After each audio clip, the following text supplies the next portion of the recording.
Friends, അപ്പോൾ ഞാൻ ഇന്നിവിടെ ഉണ്ടാക്കാൻ പോകുന്നത് ബുർജി പുട്ടാണ്. അതിനുവേണ്ടി നമ്മൾ റവ ഫസ്റ്റ് നന്നായിട്ട് റോസ്റ്റ് ചെയ്യുക. അതിനുശേഷം നമുക്ക് ആവശ്യമുള്ളത് ഉള്ളി, തക്കാളി, പച്ചമുളക്, ക്യാരറ്റ്, ഈ സാധനങ്ങളെല്ലാം നന്നായിട്ട് ചോപ്പ് ചെയ്തിട്ട് ഒരു സൈഡിൽ വെക്കുക. കാരണം ഇത് ബുർജി ആക്കുന്നതുകൊണ്ടാണ് ഞാൻ നന്നായിട്ട് ചോപ്പ് ചെയ്യുന്നത്. അതിനുശേഷം നമ്മൾ നേരത്തെ റവയിലേക്ക് കുറച്ച് ഉപ്പും വെള്ളം ആഡ് ചെയ്ത് നന്നായിട്ട് മിക്സ് ചെയ്യുക. നിങ്ങൾക്ക് അരിപ്പുട്ട് വേണമെങ്കിൽ അത് യൂസ് ചെയ്യാം. അതിനുശേഷം കുറച്ച് ക്യാരറ്റും നമ്മളെ പുട്ടിൻ്റെ കൂടി ആഡ് ചെയ്തിട്ട് നമ്മൾ സിലിണ്ടർ ഫില്ലാക്കിയതിന് ശേഷം ആ പുട്ട് വിട്ട് നേരെ എടുത്തിട്ട് സ്റ്റീം ചെയ്യാൻ വെക്കുക. അതവിടെ സൈഡിൽ നിന്ന് സ്റ്റീം ആയിക്കോട്ടെ. അതിനുശേഷം ഒരു പാൻ എടുക്കുക, കുറച്ച് കോക്കനട്ട് ഓയിൽ ആഡ് ചെയ്യുക, പിന്നെ കുറച്ച് ആവശ്യത്തിനുള്ള കടു ആഡ് ചെയ്തതിന് ശേഷം കുറച്ച് കരിവേപ്പിലയും അല്ലെങ്കിൽ നിങ്ങളുടെ ടേസ്റ്റിനനുസരിച്ചിട്ട് അത് നന്നായിട്ട് വഴറ്റിയിട്ട് എരിവിന് ആവശ്യമില്ല പച്ചമുളക് കൂട്ടിയിട്ട് അത് നന്നായിട്ട് ഒന്ന് വഴറ്റി വെക്കുക. പിന്നെ നമ്മൾ നേരത്തെ ചോപ്പ് ചെയ്ത ഒണിയനും നമ്മൾ ഉള്ളിയും അതും ആഡ് ചെയ്തിട്ട് നന്നായിട്ട് മിക്സ് ചെയ്യുക.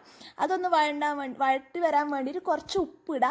ആ ഉപ്പ് ആഡ് ചെയ്തിട്ട് നന്നായിട്ട് ഇതിനെ മിക്സ് ചെയ്തിട്ട് വെക്കുക. അത് നല്ല കളർ ചേഞ്ച് ചെയ്യുന്ന കാണുന്നില്ലേ. അതിലേക്ക് നേരത്തെ നമ്മൾ ആക്കി വെച്ച ചോപ്പ് ചെയ്ത ടൊമാറ്റോ ആഡ് ചെയ്തിട്ട് നന്നായിട്ട് അതിനെ മിക്സ് ചെയ്തെടുക്കുക. അതിൽ കുറച്ച് വെള്ളം ചെയ്തിട്ട് അത് അടച്ച് വെക്കട്ടെ. അതിന് ശേഷം നമ്മളെ പിട്ട് ഇവിടെ റെഡി ആയിട്ടുണ്ട്. പിട്ട് നന്നായിട്ട് വന്നിട്ടുണ്ട്. നിങ്ങൾക്ക് വേണമെങ്കിൽ തലേസത്തെ പിട്ട് ബാക്കി ഉണ്ടെങ്കിൽ എന്ത് ചെയ്യണ്ടേ കളയാതിരിക്കാൻ വേണ്ടി നമുക്ക് ഈ ഫോമിലൊന്ന് ഉണ്ടാക്കി നോക്കിയാൽ മതി. നല്ലൊരു ടേസ്റ്റാണ്. അപ്പോൾ അതിന് ശേഷം ഞാനിവിടെ ആഡ് ചെയ്യുന്നത് നമ്മളിതെല്ലാം നന്നായിട്ട് വഴണ്ട് വന്നിട്ട് നമ്മളെ തക്കാളിയും ഉള്ളിയും എല്ലാം, പിന്നെ വീട്ടിൽ തന്നെ അമ്മ ഉണ്ടാക്കിയ ഇഞ്ചി വെളുത്തുള്ളി പേസ്റ്റ് ഉണ്ട്, അതും കുറച്ച് ആവശ്യത്തിന് ടേസ്റ്റിനനുസരിച്ച് ആഡ് ചെയ്തിട്ട് അതും നന്നായിട്ട് മിക്സ് ചെയ്യാം. അതിന് ശേഷം നമുക്ക് ആവശ്യമുള്ള പൊടികൾ, മുളക് പൊടി, മഞ്ഞൾപ്പൊടി, ഗരം മസാല ആഡ് ചെയ്തിട്ട് അത് നിങ്ങൾക്ക് ആഡ് ചെയ്യുക. പിന്നെ എനിക്കും അതിനകത്തേക്ക് പെപ്പറിൻ്റെ ടേസ്റ്റ് ഭയങ്കര ഇഷ്ടമാണ്, അതും ആഡ് ചെയ്തിട്ട് നന്നായിട്ട് മിക്സ് ചെയ്തതിന് ശേഷം ആ പച്ചമണം പോകുന്നവരെ മിക്സ് ചെയ്യുക. പിന്നെ ഞാനിവിടെ എടുത്തിട്ടുള്ളത് 6 മുട്ടയാണ്.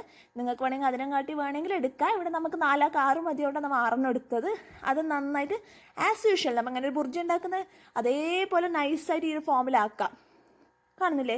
നിങ്ങൾക്ക് വേണമെങ്കിൽ കുറച്ച് വലിയ വലിയ പീസ് വേണമെങ്കിൽ അങ്ങനെ ആക്കാം. അപ്പോഴേക്കും നമ്മൾ പുട്ട് ഇവിടെ റെഡി ആയിട്ടുണ്ട്. പിന്നെ ഈ പുട്ട് ചൂടാറുന്നതിന് മുമ്പ് തന്നെ നന്നായിട്ട് പൊടിച്ച് അതിൽ ആഡ് ചെയ്യുക. കാരണം ഇപ്പോൾ കൈ കൊണ്ട് മിക്സ് ചെയ്ത് കഴിഞ്ഞാൽ ആ ഉണ്ട കഷ്ണങ്ങൾ അതിലുണ്ടാവില്ല. അപ്പോൾ നന്നായിട്ട് പൊടിച്ചിട്ട് നന്നായിട്ട് ആ ബുർജിയും പുട്ടും നന്നായിട്ട് മിക്സ് ചെയ്യുക. പിന്നെ ഡ്രൈ ആയിട്ട് തോന്നുന്നുണ്ടെങ്കിൽ കുറച്ച് വെള്ളം ആഡ് ചെയ്തൊന്ന് മിക്സ് ചെയ്യുക. ഇത് ആക്ച്വലി സിമ്പിളാണ്. ബുർജി ഉണ്ടാക്കിയിട്ട് പുട്ടയിലേക്ക് ആഡ് ആക്കിയാൽ മതി. നിങ്ങൾക്ക് ഞാൻ കുറച്ചൊരു കോംപ്ലിക്കേറ്റഡ് വഴി കാണിച്ചതാണ്. But it is so tasty. കറിയില്ലാത്ത സമയത്ത് ഇങ്ങനെ ജസ്റ്റ് ഒന്ന് ട്രൈ ചെയ്തിട്ട് കഴിച്ചാൽ മതി. കാരണം രാവിലത്തെ ബ്രേക്ക്ഫാസ്റ്റ് ഈസി ആയിട്ട് ഇങ്ങനെ പ്രിപ്പയർ ചെയ്യാം. അപ്പോൾ ഇത്രയും